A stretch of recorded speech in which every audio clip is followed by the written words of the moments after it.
नमस्कार प्रिय विद्यार्थियों, आज हमारा भारतीय शिक्षा का इतिहास एवं विकास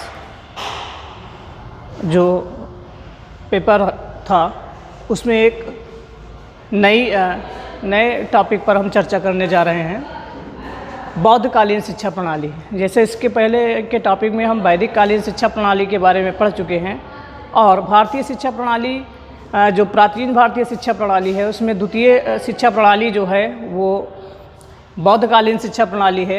इसके पहले हमने पूर्व में चर्चा की है कि प्राचीन भारतीय शिक्षा प्रणाली जो 2500 ईसा पूर्व से 500 ईसा पूर्व तक की शिक्षा प्रणाली थी, उसको हम वैदिक कालीन शिक्षा प्रणाली के नाम से जानते हैं। और जो 500 ईसा पूर्व से लेकर 1200 ईस्वी तक की शिक्षा प्रणाली है जिसको हम बौद्धकालीन शिक्षा प्रणाली के नाम से जानते हैं। बौद्धकालीन शिक्षा प्रणाली वैदिक कालीन शिक्षा प्रणाली के बाद की शिक्षा प्रणाली है। हमारे देश में महात्मा बुद्ध का प्रादुर्भाव होता है और उनके विचारों को मानने वाले एक नए धर्म के रूप में जाने जाते हैं जिसको बौद्ध धर्म कहते हैं। और उस समय जिस शिक्षा प्रणाली की उत्पत्ति हुई, जो एक शिक्षा प्रणाली विकसित हुई, उसको हम बौद्धकालीन शिक्षा प्रणाली के नाम से जानते हैं। बौद्धकालीन शिक्षा प्रणाली के हम प्रमुख बिंदुओं पर चर्चा करते हुए आगे बढ़ते हैं। तो सबसे पहले शिक्षा का प्रशासन एवं वित्त की चर्चा करते हैं कि शिक्षा का प्रशासन बौद्ध काल में कैसा था और वित्त व्यवस्था कैसी थी। तो शिक्षा का प्रशासन एवं वित्त की चर्चा करते समय सबसे पहले बात आती है बौद्ध संघों का नियंत्रण। वैदिक काल में जहाँ शिक्षा पर गुरुओं का नियंत्रण था, शिक्षा राज्य के हस्तक्षेप से, राज्य के नियंत्रण से मुक्त थी, और वहीं पर बौद्ध काल में शिक्षा जो थी वो बौद्ध संघों के नियंत्रण में थी। बौद्ध संघ होते थे और संघ की सहमति से ही सारे निर्णय लिए जाते थे। वैदिक काल की तरह शिक्षा किसी व्यक्ति विशेष के नियंत्रण में नहीं थी बल्कि एक संघ के नियंत्रण में थी। तो जो बौद्ध संघ होता था, जो बौद्धकालीन शिक्षा केंद्र होते थे मठ और विहार, उन मठ और विहार के शिक्षा प्रणाली के संचालन का कार्य बौद्ध संघों के हाथ में होता था। तो शिक्षा पर बौद्ध संघों का नियंत्रण होता था। इसके बाद बात करें तो वैदिक काल में जहाँ एक तरफ शिक्षा के लिए जो आय के स्रोत थे वो दान, दक्षिणा और भिक्षा थे, और बौद्ध काल में शिक्षा को जो राजा होते थे, स्थानीय राजा महाराजा होते थे, उनका संरक्षण शिक्षा को प्राप्त था। ये जो मठ और विहार होते थे शिक्षा के केंद्र, उन मठ और विहारों को स्थानीय राजाओं का संरक्षण, शासन का संरक्षण प्राप्त था। उसका जो खर्चा होता था मठ और विहारों का, शिक्षा केंद्रों का, वो स्थानीय राजाओं द्वारा वहन किया जाता था। राजाओं द्वारा आर्थिक सहायता दी जाती थी। फिर अगले स्टेप पर बात करें तो वैदिक काल में जहाँ शिक्षा पूर्ण रूप से निःशुल्क थी, शिक्षा के लिए किसी भी प्रकार का कोई शुल्क नहीं लिया जाता था, वहीं बौद्ध काल में प्राथमिक शिक्षा जो होती थी वो निःशुल्क थी और उच्च शिक्षा सशुल्क थी। उच्च शिक्षा के लिए शुल्क लिया जाता था। हाँ, ये भी देखा गया है कि अगर कोई भी विद्यार्थी छात्र जो था वो शुल्क जमा करने में असमर्थ होता था तो उसको मठ और विहारों में कुछ कार्यों का उत्तरदायित्व तो दे दिया जाता था जिससे वो अपने शुल्क की प्रतिपूर्ति कर सकता था। तो ये शिक्षा का प्रशासन था और वित्त की व्यवस्था में थी बात। दूसरे स्टेप पर हम पहुंचते हैं, शिक्षा की संरचना और संगठन के बारे में चर्चा करते हैं कि शिक्षा की संरचना कैसी थी और शिक्षा का संगठन कैसा था। तो शिक्षा 3 स्तरों में विभाजित थी। जो बौद्धकालीन शिक्षा थी वो 3 स्तर में थी, विभाजित थी। पहला स्तर था प्राथमिक शिक्षा। प्राथमिक शिक्षा जो 6 वर्ष से 12 वर्ष तक की अवस्था तक चलती थी, और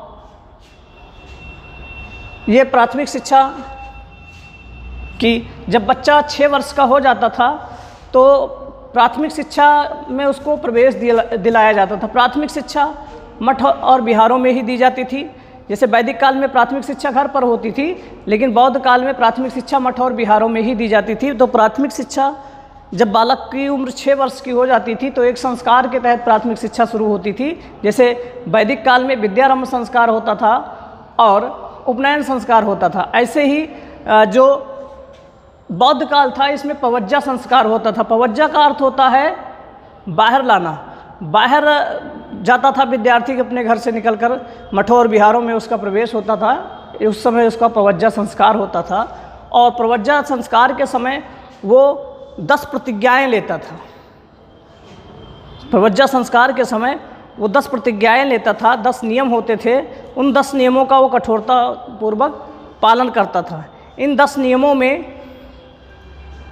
किसी जीव की हत्या न करना, शुद्ध आचरण करना, सत्य बोलना, सत्य आहार करना, मादक पदार्थों का सेवन न करना, किसी की निंदा या चुगली न करना, सौंदर्य प्रसाधन का प्रयोग न करना, नृत्य संगीत से दूर रहना, पराई वस्तु न ग्रहण करना, बहुमूल्य दान न लेना। जो भिक्षा में जो मूल्यवान वस्तुएं हैं, हीरे जवाहरात, सोना चांदी, इसको दान न लेना। ये इस तरह से 10 प्रतिज्ञाएं करता था, जिसको 10 शिक्षा प्रदान कहा जाता था और उसी के साथ उसको मठ और विहारों में प्रवेश दे दिया जाता था। तो ये प्राथमिक शिक्षा थी। जो प्राथमिक शिक्षा 6 वर्ष से लेकर 12 वर्ष तक की उम्र तक प्राथमिक शिक्षा चलती थी। लगभग 6 वर्ष अवधि प्राथमिक शिक्षा की होती थी। इसके बाद उच्च शिक्षा 12 वर्ष से लेकर 20 से 25 वर्ष तक लगभग उच्च शिक्षा चलती थी। और दूसरी शिक्षा होती थी भिक्षुक शिक्षा। जो ऐसे विद्यार्थी जो बौद्ध धर्म का प्रचार प्रसार करना चाहते थे, बौद्ध मठों और विहारों में शिक्षण कार्य करना चाहते थे, उनके लिए भिक्षुक शिक्षा होती थी, जिसमें उपसंपदा संस्कार के द्वारा प्रवेश दिया जाता था और भिक्षुक शिक्षा होती थी। ये शिक्षा 3 स्तरों में विभाजित थी। पहला प्राथमिक शिक्षा जो 6 वर्ष पर शुरू होकर 6 से 12 वर्ष तक चलती थी, लगभग 6 वर्ष तक। फिर उच्च शिक्षा जो 12 वर्ष से लेकर 20 से 25 वर्ष तक चलती थी। और फिर भिक्षुक शिक्षा जो बौद्ध धर्म का प्रचार प्रसार करना चाहते थे, उनको भिक्षुक शिक्षा दिया जाता था, जिसकी अवधि सामान्यतः 8 वर्ष की थी। अब शिक्षा के उद्देश्यों की अगर बात की जाए तो शिक्षा के उद्देश्य जो थे, प्रमुख उद्देश्य अगर चर्चा करें तो शिक्षा का प्रमुख उद्देश्य क्या था? बौद्ध धर्म एवं संस्कृति का प्रचार प्रसार करना। बौद्ध धर्म एवं संस्कृति का प्रचार प्रसार करना। पहले ये मठ और जो विहार थे, ये सर्वप्रथम धार्मिक केंद्र थे, बौद्ध धर्म के धार्मिक केंद्र थे। लेकिन धीरे धीरे शिक्षा को माध्यम बनाया गया इस बौद्ध धर्म एवं संस्कृति का प्रचार प्रसार करने के लिए, और ये धीरे धीरे मठ और विहार शिक्षा केंद्रों के रूप में परिवर्तित हो गए। तो पहला उद्देश्य क्या था? शिक्षा का प्रथम उद्देश्य था या महत्वपूर्ण उद्देश्य या प्रमुख उद्देश्य था बौद्ध धर्म एवं संस्कृति का प्रचार प्रसार करना। इसके बाद दूसरा शिक्षा का उद्देश्य आता है ज्ञान का विकास करना। विद्यार्थियों को ज्ञान विज्ञान से परिचित कराना और उनके अंदर ज्ञान का विकास करना। तीसरी अगर चर्चा की जाए तो विद्यार्थियों में सामाजिक आचरण का विकास करना, क्योंकि सबको ये पता है कि मनुष्य एक सामाजिक प्राणी है, समाज के प्रति उसकी कुछ जिम्मेदारियां हैं, और हम समाज में किसी को दुखी करके या किसी का नुकसान करके हम प्रसन्न नहीं हो सकते हैं। इसलिए एक उद्देश्य ये भी रखा गया है कि बच्चों के अंदर सामाजिक आचरण का विकास किया जाए। इसके साथ साथ संस्कृति का संरक्षण एवं प्रचार प्रसार। ये भी कहा गया कि संस्कृति, मानव संस्कृति की बात करते हैं। बौद्ध काल में मानव संस्कृति की चर्चा की जाती है कि मानव संस्कृति का संरक्षण किया जाए, मानव संस्कृति से लोगों को परिचित किया जाए और उस संस्कृति का प्रचार प्रसार दिया जाए, लोगों तक उस संस्कृति को पहुंचाया जाए। इसके साथ साथ एक उद्देश्य ये भी था कि चरित्र निर्माण की शिक्षा दी जाए। जो छात्र थे उनके चरित्र का निर्माण हो सके, और चरित्र निर्माण पर बौद्ध काल में विशेष ध्यान दिया जाता था। चरित्र निर्माण के साथ एक उद्देश्य ये भी था कला कौशल और जीविकोपार्जन की शिक्षा की भी चर्चा की गई। कला कौशल और व्यावसायिक शिक्षा का विकास किया जाए, इसके लिए भी मठों और विहारों में भिक्षुओं को कला कौशल और व्यवसाय से शिक्षित किया जाता था, जिससे वो आगे चलकर आत्मनिर्भर बन सके। इसके साथ साथ निर्वाण की प्राप्ति, जो बौद्धकालीन शिक्षा का प्रमुख उद्देश्य था, वो था अंतिम उद्देश्य था निर्वाण की प्राप्ति। निर्वाण की प्राप्ति के लिए भगवान बुद्ध ने 4 आर्य सत्यों की चर्चा की।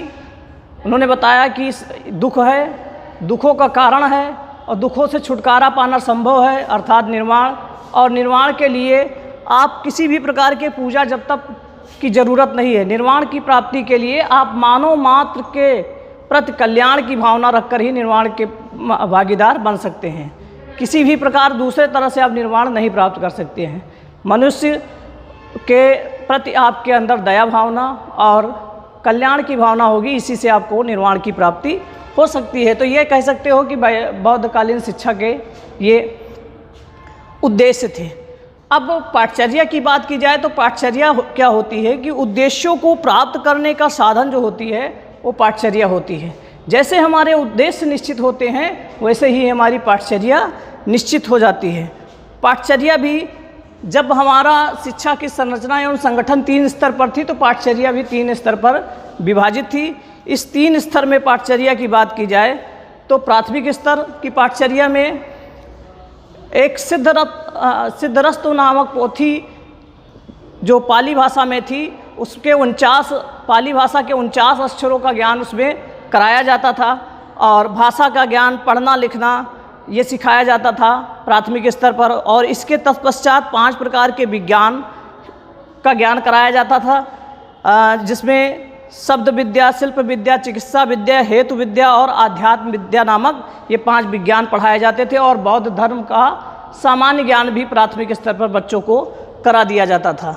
और जो इसके साथ उच्च स्तर की जो पाठचर्या थी, उच्च स्तर की अवधि 8 वर्ष की होती थी शिक्षा की, और उसकी जो पाठचर्या थी उसमें धर्म, व्याकरण, ज्योतिष, आयुर्विज्ञान, भाषा, साहित्य, भूगोल, नक्षत्र शास्त्र, न्यायशास्त्र, इतिहास, राजनीति शास्त्र, अर्थशास्त्र, कला कौशल, व्यवसाय, भवन निर्माण, बौद्ध धर्म, जैन धर्म और वैदिक धर्म की शिक्षा भी दी जाती थी। और इसके बाद जो तीसरी पाठचर्या थी वो भिक्षुक स्तर तक की शिक्षा की पाठचर्या थी। जो भिक्षुक शिक्षा होती थी वो 8 वर्ष की सामान्यता होती थी। इसमें बौद्ध धर्म और दर्शन का बृहद ज्ञान कराया जाता था। इसके साथ साथ बौद्ध साहित्य, त्रिपिटक, इसका ज्ञान कराया जाता था। और अब बौद्ध धर्म के प्रचार प्रसार के समय की कोई समस्या ना आए इसलिए वैदिक धर्म और साहित्य का भी अध्ययन कराया जाता था। इसके अलावा भवन निर्माण का काम और जो बौद्ध संघ होते थे, मठ और विहार, इनके लेखा जोखा का ज्ञान भी कराया जाता था। इस शिक्षा की पाठचर्या थी। पाठचर्या के बाद बात आती है शिक्षण विधि। पाठचर्या को प्राप्त करने का साधन जो होती है वो शिक्षण विधियाँ होती हैं। अगर शिक्षण विधियों की बात की जाए तो जो वैदिक कालीन शिक्षण विधियाँ थी लगभग वही शिक्षण विधियाँ। अनुकरण विधि प्रथम विधि थी, क्योंकि बच्चा का जन्म होता है, जन्म के साथ ही वो अपने आसपास के व्यक्तियों, वस्तुओं और क्रियाओं का अनुकरण करने लगता है। तो अनुकरण विधि, प्रश्नोत्तर विधि, व्याख्या विधि, वाद विवाद विधि, सम्मेलन विधि, शास्त्रार्थ विधि, प्रदर्शन एवं अभ्यास विधि, स्वाध्याय विधि तथा देशाटन विधि, ये प्रमुख विधियाँ थी। ये प्रमुख विधियाँ संचालित थी उस समय। और इसके साथ साथ हम अगले स्टेप पर चर्चा करते हैं, अनुशासन की बात करते हैं। तो अनुशासन की बात करें तो जो बौद्ध संघ के नियम और कानून होते थे, चाहे वो बौद्ध भिक्षुक हों या विद्यार्थी हों, सभी उस अनुशासन का कठोरतापूर्वक पालन करते थे। और अनुशासन की त्रुटि होने पर उनको दंडित किया जाता था। लेकिन हाँ, किसी प्रकार का शारीरिक दंड नहीं दिया जाता था, लेकिन दंड दिया जाता था, दंड का प्रावधान था गलती होने पर। इसलिए विद्यार्थी जो होते थे, छात्र होते थे, वो भिक्षुओं के और भिक्षुक होते थे छात्रों के आचरण का आकलन करते थे और गलती होने पर उन्हें सचेत करते थे। इसलिए ये जो 10 प्रतिज्ञाएँ ली जाती थी प्रवेश के समय विद्यार्थियों के द्वारा, यही अनुशासन का कार्य करती थी। इसके बाद अनुशासन के बाद बात करते हैं शिक्षक की। तो शिक्षक की बात अगर की जाए तो शिक्षक के बारे में ये कहा गया है कि शिक्षक को उस समय उपाध्याय या उपाध्याय कहा जाता था। शिक्षक को उस समय उपाध्याय या उपाध्याय कहा जाता था। उसके लिए अनिवार्यता थी कि वो बौद्ध धर्म का 8 वर्ष का उसको उच्च शिक्षा लेना है, बौद्ध धर्मावलंबी हो, यानी बौद्ध धर्म को मानने वाला हो, बौद्ध धर्म को स्वीकार करने वाला हो, और आजीवन अविवाहित रहे, बिना विवाह किए वो आजीवन अविवाहित रहे। और इसके साथ साथ संघ के नियमों का कठोरतापूर्वक पालन करे। और ये भी कहा गया था कि 8 प्रतिज्ञाएँ जो भिक्षुक होते थे, जो गुरु होते थे, उनको 8 प्रतिज्ञाएँ और करनी पड़ती थी। किसी भी जीव की हत्या न करना, झूठ न बोलना, चोरी न करना, वृक्ष के नीचे आजीवन वृक्ष के नीचे सोना, भिक्षा मांगकर भिक्षा पात्र में ही भोजन करना, मांगे हुए वस्त्रों को धारण करना, बीमार होने पर गौमूत्र का सेवन करना, औषधि के रूप में गौमूत्र का सेवन करना, और किसी भी प्रकार के अलौकिक शक्तियों का दावा न करना, स्त्रियों के साथ संबंध स्थापित न करना। ये 8 प्रतिज्ञाएँ शिक्षकों को और करनी पड़ती थी। शिक्षकों के लिए भी 8 प्रतिज्ञाएँ होती थी जो उनको अनुशासित जीवन व्यतीत करने के लिए प्रेरित करती थी। इसके अलावा शिक्षार्थी की बात करें, शिक्षार्थी को उस समय श्रमण या सामनेर कहा जाता था। शिक्षार्थी जो बौद्ध संघ के नियम होते थे उनका कठोरतापूर्वक पालन करता था, और इसके साथ साथ वो उसके लिए मठ और विहारों में रहना अनिवार्य होता था। वो मठ और विहारों में रहकर ही शिक्षा ग्रहण करते थे और जो 10 नियम होते थे उनका पालन करते थे। हमने पहले भी चर्चा की है, प्रवज्जा के समय 10 प्रतिज्ञाएँ, वो जब प्राथमिक शिक्षा में प्रवेश होता था तो प्रवज्जा के समय एक संस्कार होता था प्रवज्जा। प्रवज्जा का अर्थ होता है बाहर जाना, बाहर लाना। विद्यार्थियों को शिक्षा के लिए बाहर मठ और विहारों में लाया जाता था, और प्रवज्जा के समय ही वो 10 प्रतिज्ञाएँ करता था। 10 प्रतिज्ञाओं की बात हमने की है। सबसे पहली प्रतिज्ञा होती थी अहिंसा, किसी भी जीव की हत्या ना करना। दूसरी होती थी शुद्ध आचरण करना। तीसरा होता था सत्य बोलना। चौथा होता था सात्विक भोजन करना। पांचवा होता था मादक पदार्थों का सेवन न करना। छठवां होता था किसी दूसरे की निंदा न करना। सातवां होता था सौंदर्य प्रसाधन के वस्तुओं का प्रयोग न करना। आठवां होता था नृत्य संगीत से दूर रहना। नौवां होता था पराई वस्तु ग्रहण न करना। और 10वां होता था कि भिक्षा में बहुमूल्य वस्तुओं को स्वीकार न करना। ये 10 प्रतिज्ञाएँ जो होती थी वो विद्यार्थियों को करना पड़ता था, छात्रों को करना पड़ता था, और यही 10 प्रतिज्ञाएँ अनुशासन का काम करती थी। यही 10 प्रतिज्ञाएँ अनुशासन का काम करती थी, और इनके किसी भी प्रतिज्ञा के खंडित होने पर उसको सचेत किया जाता था तथा उसको दंड भी दिया जाता था। लेकिन ये किसी भी प्रकार का शारीरिक दंड नहीं होता था। इसके बाद बात करें विद्यालय की, तो जैसे वैदिक काल में जो प्रमुख विद्यालय था वो गुरुकुल कहलाता था, ऐसे ही बौद्ध काल में जो विद्यालय होते थे वो मठ और विहार कहलाते थे। कई मठ और विहार जब इकट्ठा हो जाते थे तो विश्वविद्यालय का रूप ले लेते थे। इन मठ और विहारों की बात करें तो सबसे प्रमुख केंद्र था तक्षशिला। तक्षशिला की बात करते हैं तो तक्षशिला वर्तमान में इसकी स्थिति क्या है? पाकिस्तान का रावलपिंडी शहर है, उससे लगभग 35 किलोमीटर दूर तक्षशिला की स्थिति क्या थी? जो वर्तमान पाकिस्तान देश के रावलपिंडी स्थान पर से, जो रावलपिंडी स्थान है वहाँ से 35 किलोमीटर की दूरी पर स्थित था। और ये 550 ईसा पूर्व से लेकर 450 ईस्वी तक लगभग 1000 वर्षों तक बौद्धकालीन शिक्षा का प्रमुख केंद्र रहा है। इसके बाद में तक्षशिला को हूणों के द्वारा नष्ट कर दिया गया। फिर बात आती है दूसरा प्रमुख केंद्र की, तो नालंदा था। नालंदा के बारे में, ये नालंदा जो है वो बिहार प्रदेश के, भारत के बिहार प्रदेश के पटना से लगभग 75 किलोमीटर की दूरी पर स्थित है। और सम्राट अशोक ने ये जो नालंदा है, नालंदा जो महात्मा बुद्ध थे, महात्मा बुद्ध के प्रिय शिष्य थे सारिपुत्र, उनका जन्म स्थान भी था। और सम्राट अशोक ने नालंदा में एक प्रथम विहार का निर्माण कराया। और तत्पश्चात गुप्त वंश के शासक कुमार गुप्त प्रथम ने यहाँ बहुत सारे भवनों का निर्माण कराया और नालंदा को एक विश्वविद्यालय का स्वरूप प्राप्त हुआ।